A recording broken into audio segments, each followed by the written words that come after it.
Nafarroak 84 koronavirus kasu berri atzeman zituen atzo, 87 lagun ospitaleratuta daude eta horietatik 28 zainketa intensiboko unitatean daude. Gaurtik hitzordua eskatu gabe joan daiteke forenera COVID-aren kontrako txerto hartzera.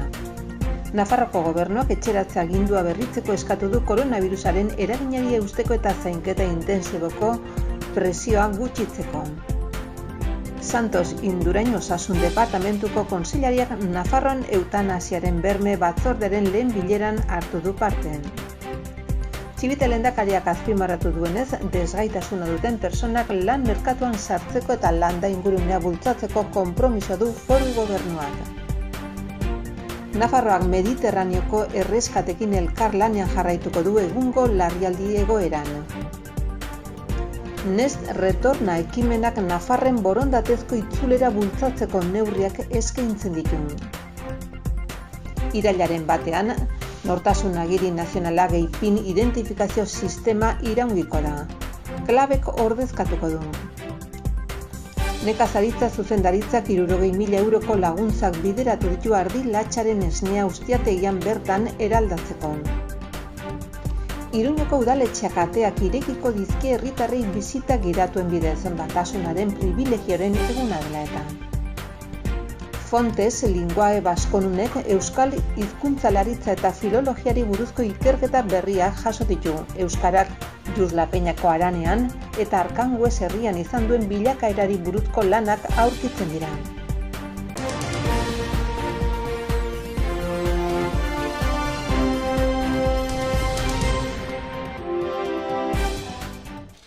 Nafarroko gobernuko osasun departamentoak eskainitako behin-behineko datuen arabera, asteartean 84 COVID kasu berri zenbatu dira Nafarroan. Aintzineko egunean baino 8 gehiago dira, eta azken 2 hilabeteotan izandako bigarren kopururik apalena da. Igandeko 87 kasuen atzetik. Duela astebete 152 zenbatu ziren eta duela 2 aste 229. Sarrigurenen eta Txantrean izan dira kasu gehien, Seina eta Andosila eta Burlatan daude zerrendan ondoren 4 kasurekin. Bestetik, Nafarroko gobernuak astelehenean jakitera eman du azken ordutan koronavirusa zuten 2 pertsona hil direla, 76 eta 87 urteko 2 gizonezko.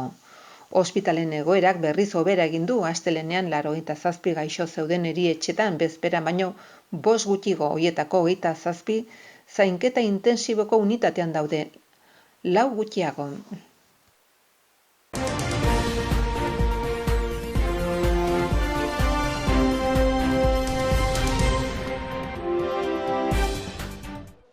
Gaurtik aintzinera Nafarreko koronavirusaren aurkako txerto hartzeko aukera izanen dute, lehenbiziko hitzordua eskatu beharrik gabe. Aukera hori oraingoz forenen lehenengo egoitzan eskainiko duten Mutiloan. Osasun departamentoak txertaketa prozesua ahalik eta gehien malgutzeko eta egoera bakoitzera egokitzeko duen estrategiaren barnean sartzen da erabaki hau. Helburua txertoen babesa ahalik eta gehien areagotzea da. Txertoaren eraginkortasuna egiaztatuta baitago birusak kutsatutakoen artean ospitaleratzeak eta heriotzak murrizteko funtsezkoa izan dela, azken boletin epidemiologikoaren arabera. Izan ere, gaur egun zainketa intensiboko unitatean dauden, kutsatuen 80% ez dute txertori dosi bakarrikan ere hartu. Txertoa 12 urtetik gorako biztanle guztiei ematen zaie eta guztira txertoa jar dezaketen Nafarren 77,2 txertatuta dago momentu honetan.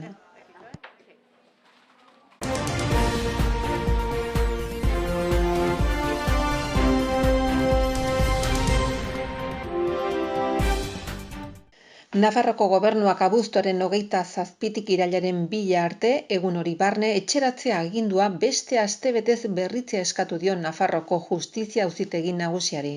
Larunbat eta igandetan jaiegunetan bezpera barne. Herriko bestak ospatuko lituzketen herrietan, zeinak intzidentzia altukoak diren 14 egunetan 100.000 biztanleko 250 kasutik gorako balioak, zein azken 7 egunetan 125 kasu izan baitituzten. Osasun departamentuak Nafarroako Justizia Auzitegi Gorenari asteroko baimena eskatu dio abuztuaren 27tik irailaren 2 intzidentzia maila altuagatik mugak izango lituzketen herrien zerrenda helaraziz.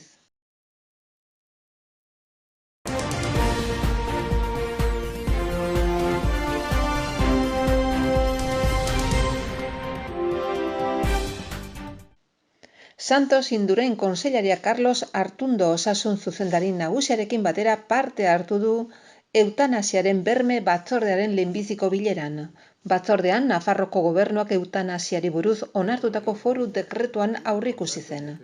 Foru komunitatean eskubide horren erabilera arautzeko dekretua parte hartzeko lan zabal eta gogorraren eta Nafarroko kontseiluak emandako bermearen ondoren onartu zen. Izan ere foru komunitateak legezko eta erakundezko dispositiboa du martxan eskubide hori erabiltzeko bizitzaren amaierari buruzko estrategia global baten barruan. Una enfermedad grave e incurable o un padecimiento grave, crónico e imposibilitante en los términos que establece la propia ley.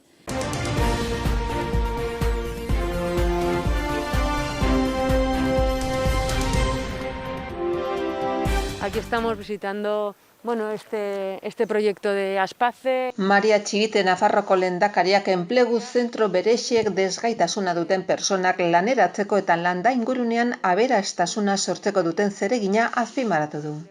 Lehendakariak Aspace Navarrak Orriagan eta Agoitzen dituen zentroetara egindako bisita aprobetxatu du foru gobernuak integratzaile, biztanleria finkatzaile eta jasargarritasunarekin zein ingurumenarekin konprometitua diren proiektuei ematen dien babesa azpimarratzeko.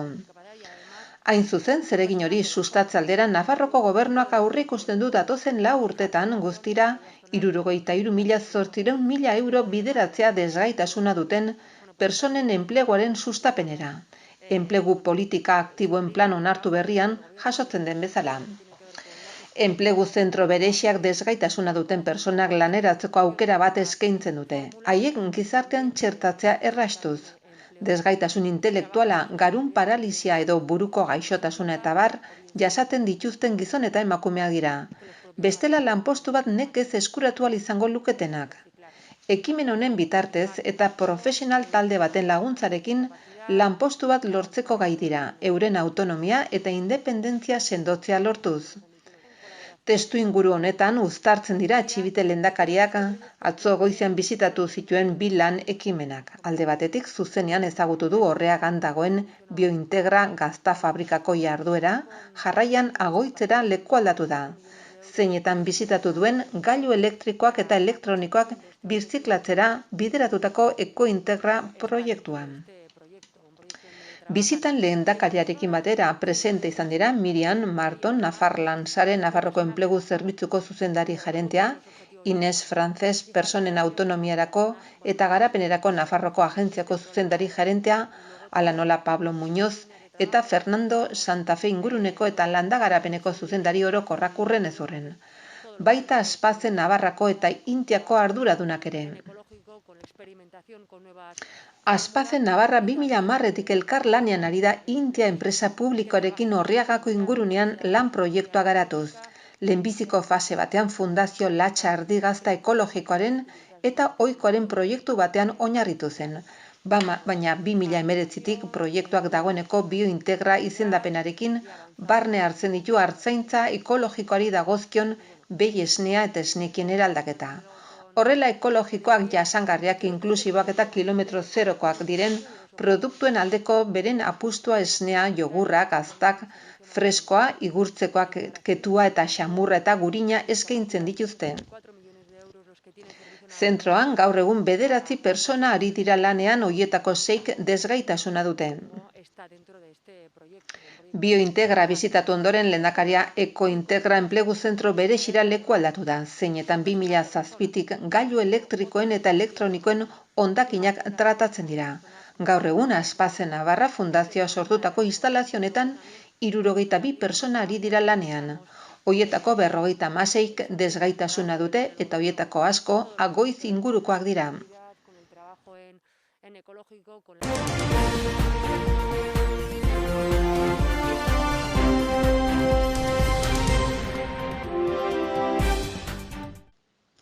Nafarroak Mediterraneoko erreskatekin elkar lanean jarraituko du Afganistango egoeraren ondorioz larritu den egoeraren aintzinean. Hala gogorarazi du Eduardo Santos migrazio politiketarako eta justiziako kontseilariak. Itsas salbamenduko gobernuz kanpoko erakundeko ordezkariekin Aita Mari Ontziarekin erreskateak egiten dituzte Mediterraneo itsasoan izan duen bileran. Atzoko bileran helburua Afganistango lurretan talibanek boterea hartzean eta Kabulgo gobernuak indarra galtzean herrialdetik ihes eginez doazen pertsonen flujoak aztertzea izan da.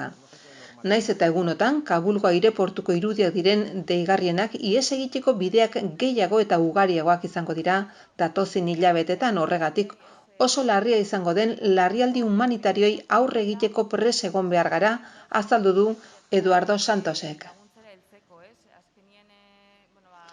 Santos konsellaria Inigo Mijanjos, Nerea, Machado eta Peio Gorrotxategi itsas salbamenduko gobernuz kanpoko erakundeko kidekin izan da. Bileran ere parte hartu du Patricia Ruiz de Irizar migrazio politiketarako zuzendari nagusiak. Konsellariak Nafarroaren izaera nabarmendu du, harrera lurraldea gara eta oso garbi dugu ihes egiteko Mediterraneo erdiko migrazio bide arriskutsua erabiltzen dutenei babesa ematen hasten dela harrera. Hala gogorarazi duenez, gobernuak diru laguntzak eman dizkio bertan lan egiten duten gizarte entitatei. Hoien artean itsas salbamenduko gobernuz kanpoko erakundeak zein foru komunitatearen laguntza ekonomikoa jaso duen.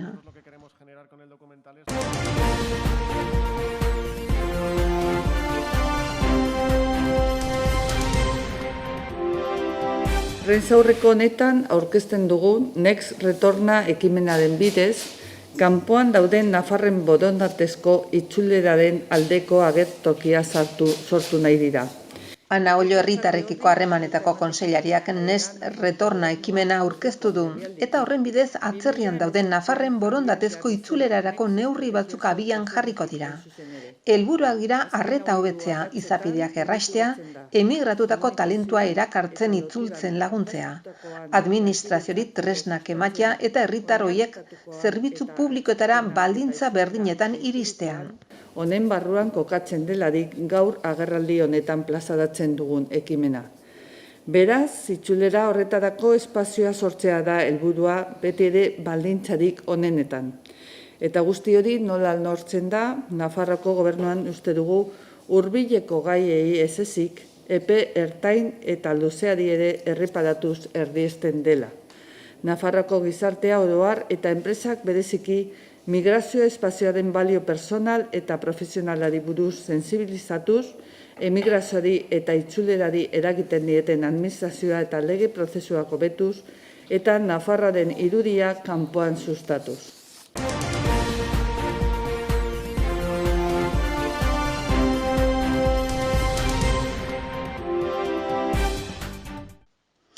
Datorren irailaren batean, nortasun agiri nazionala geipin identifikazio sistema iraungiko da eta klabe sistemak ordezkatuko du. Sistema horrek segurtasuna areagotuko du, estatuko, tokiko eta autonomia erkidegoko beste administrazio batzuekin izapirak egiteko aukera eman eta herritarren datuen babesa hobetuko du. Identifikazio sistema berri horrek sarbide bakarrarekin aukera ematen du, ondorengo izapide hauek egiteko. Hitzorduak eta COVID txertaketa ziurtagiriak kudeatzea, erroldan laneko ziurtagiriak eta baimenak edo alta lortzea, persona fisiko errenta zerga eta ogasunarekiko beste izapide batzuk kudeatzea, edo laguntzak eta bekak eskuratzea, besteak beste, itxaronaldiak eta aurretiko hitzorduak saihestuz. Urtarrilaren batetik aurrera, Nafarroko gobernuaren zerbitzu telematiko askok aukera ematen dute klabe bidez sarbidea identifikatzeko. Gainera, foru administrazioak kanpaina bat egin zuen sistema horretan erregistroa sustatzeko eta horrek eragina izan du herritarrengan. Izan ere, Nafarroko gobernuak klabe erabiliz interneten dituen zerbitzuetarako sarbideak 260 hazi dira. 27.865 lehen hiruhilekoan eta 1.353 bigarrenean. Como decíamos, a partir de ahora va a sustituir al DNI más PIN.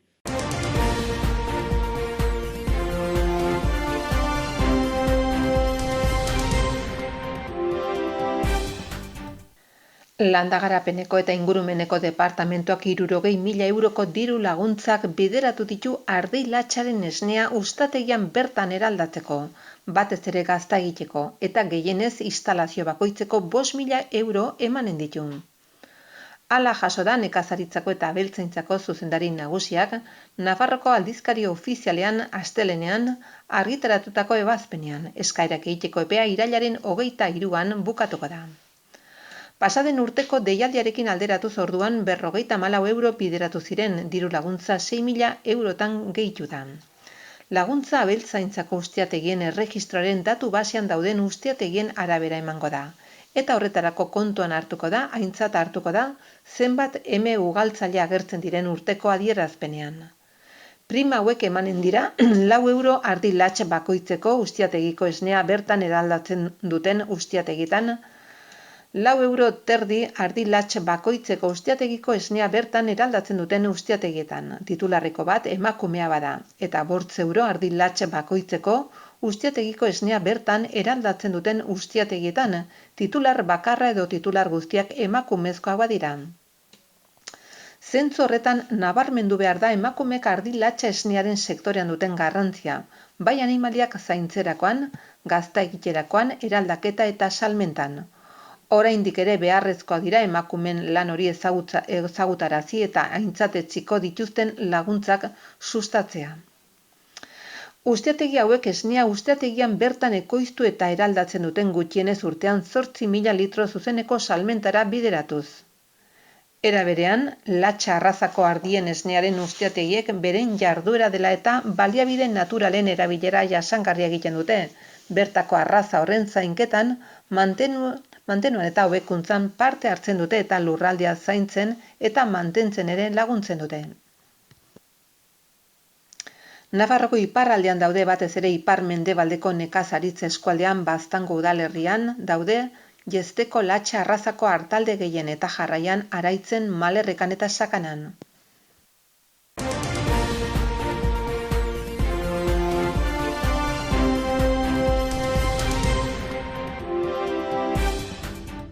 Iruñako udalakan batasunaren pribilegioaren egunaren karietara udaletxea ezagutzeko debaldezko hainbat bisita gidatu antolatu ditu, eta irailaren 2tik 7 bitarte eginen dira, bai gaztelaniaz bai euskaraz. Izen emateak asteazkenetik aintzinera egin daitezke herritarrendako arreta zerbitzuaren 010 telefonora deituta edo udal webguneko horiaren bitartez. Zeinak portadan aukera hortarako zuzeneko sarbidea izanen baitu. Lekuak izena eman den urrenkerarekin bat esleituko dira. Aurten berriz ere, batasunaren pribilegioaren egunaren karietara antolatutako ekitaldien artean udaletxeak ateak irekiko dizkie herritarrei bisita gidatuen bidez bere istorioa eta hainbat areto eta txokoren zereginak ezagut ditzaten. 40 minutuz bisitariek udal egoitzako pasabideak zeharkatzeko aukera izanen dute, bai eta bestea beste osoko bilkuren aretoan.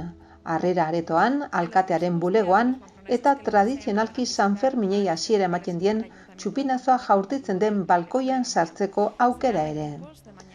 Halaber, bisita udaletxeko eskadatzean geldituko da, bertan bai daude ikusgai batasunaren pribilegioaren testuaren kopia bat, mazoak udal boterearen simbolo gisa eta hiriko giltzak. Birusa ez zabaltzeko neurrien ondorioz oraingoan taldeak gehienez ere 18 lagunekoak izanen dira.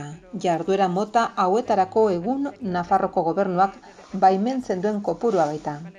Bisitak egin baino lehen murrizketa aldatzen bada parte hartzaile kopurua ere aldatuko da. Maskara une oro erabili beharko da eta gainera udaletxean pandemiaren hasieratik ona egin bezala, bisita hasia aintzinetik bisitari guztiei temperatura hartuko zaien. Udalak aldian antolatzen dituen bisita gidatu ez gain, udaletxeren muina ezagutu nahi duen orok, hala egin dezake www.pamplona.es bisita virtual kasa konsistorial webguneak eskaintzen duen bisita gidatuaren bidez.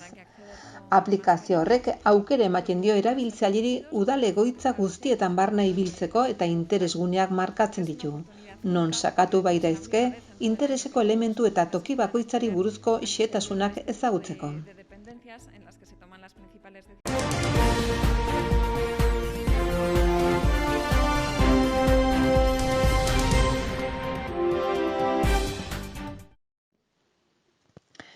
Bianako Printzia erakundea kultura zuzendaritza nagusia Fontes Linguae Baskonun estudia ed dokumententa aldizkariaren 131. zenbakian argitaratu du Koldo Artola ikertzaileak idatzitako Txulapainen Juslapeña euskarari buruzko azken lana. Artolak beste bilan argitaratu ditu Luis Lucien Bonaparte euskalariak ezarritako Gulina barietateren inguruan. Artikulu berri honekin, Gulibarko aldaeraren inguruan, Koldok Elbarrenan jasotako hainbat testigantza azaltzen ditu. Aldizkaria Borja Aristimuñoren ikerketarekin jarraitzen du Garibairen errefrauetako diago euskara zakurrak eta ustegabeko beste etimologia batzuk azterlanarekin. Egileak Garibairen esaera zaharraren eta haren bi itzulpenen azterketa filologiko-linguistiko sakona egiten du. Hitzezko diago hitzaren esanahi zehatza argitzeko asmoz. Aldizkariak halaber Enara San Juan ikertzailearen emakumearen irudia Xularren Geron izeneko artikulua jasotzen du. Bertan, Gero liburuan deskribatutako emakumearen ezaugarriak aztertu eta azaltzen dira baita tradizioa eta ezaugarri hoien iturriak ere. 17. mendeetako beste lan batzuena argitan. Jarraian, Arrangoitzeko euskararen bilakaera Kanadara igorri gutun pribatu baten argitan ikerketa argitaratu da, bere egileak Maitena Dualde de Serrak Arrangoitzetik datorren gutun horren edizio eta azterketa bat aurkezten du. Azken hamarkadetan, Arrangoitzeko euskarak izan duen garapenari buruzko ikuspegi bat eskaintzeko aukera ematen duena. Horretarako Luis Lucien Bonapartek 19. mendearen bigarren erdian egindako inkestetan lortutako emaitzak aztertu ditu. Eta egileak inguruko informatzailei egindako inkestetan ateratako datuekin alderatu dira. Azler García Palominok sinatuta dialekto berdintzeari lezamati begira adinaren generoaren eta hizkuntza jarreren garrantziaz argitaratzen da. Artikuluan beko bokalaren parekatzearen banaketa soziala aztertzen da lezamaren hizkeran, adinaren generoaren eta hizkuntza jarreren arabera. Ondorioztatu da adinaren eta generoaren eragina nabarmena dela itxurazko denboran, baina era berean agerian geratu da biztanlekiko elkartasuna eta tokiko hizketa direla herrian duen banaketa azaltzeko faktorerik esanguratsuena. Julen Manterola eta Markel Lizasoain dira matz hitzaren etimologia lanaren egileak. Matz jatorriaren azterketan eta terminori eragiten dioten aldaketa fonetikoen kronologietan oinarritzen da lan hori.